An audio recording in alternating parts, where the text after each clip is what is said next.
What's up, KG? Paano kung sabihin ko sa'yo, kahit tumaas yung presyo ng token mo, pwede ka pa rin malugi?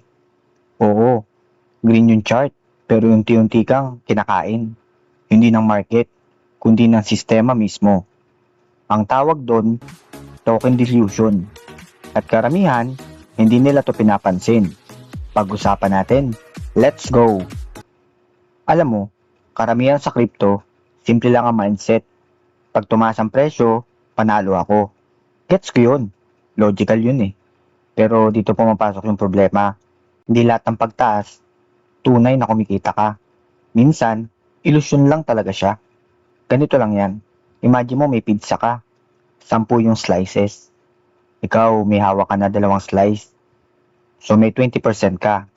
Solid, diba?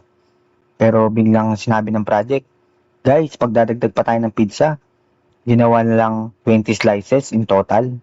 Ikaw, 2 slices pa rin. Pero ngayon, 10% ka na lang. Ganun ang token dilution. Hindi nabawasan yung tokens mo, pero nabawasan yung value na hawak mo. Ito yung masakit na part. Karamihan ng projects, may future supply pa. Hindi pa lahat ng tokens nasa market. Ibig sabihin, may paparating pa. Team tokens, investor tokens, rewards, staking emissions. Unti-unti nilang nilalabas yan. At kada labas, nadadagdagan yung supply. At pag dumami yung supply, nahahati ang value. Sample, may token na 1,000,000 yung supply ngayon. Yung price niya $1. Yung market cap niya $1,000,000. Nice. Pero may nakalak pa rin na 9 million tokens. So yung total is 10 million. Kapag unti-unti yan nilabas over time, kahit maging $2 yung presyo, yung market cap, $20 million, mukhang panalo. Pero kung sabay-sabay nagbebenta yung mga nakalak, babagsak yung presyo. At ikaw, exit liquidity ka na naman. Ito yung nangyayari sa maraming NFT games. High rewards, high emission, pero walang demand. Ang resulta, yung token nagka-crash. Bakit hindi ito pinapansin? Simple lang. Mas exciting kasi yung presyo. Hindi exciting yung tokenomics. Hindi sexy ang supply ng charts. Pero dun ka madalas tamaan.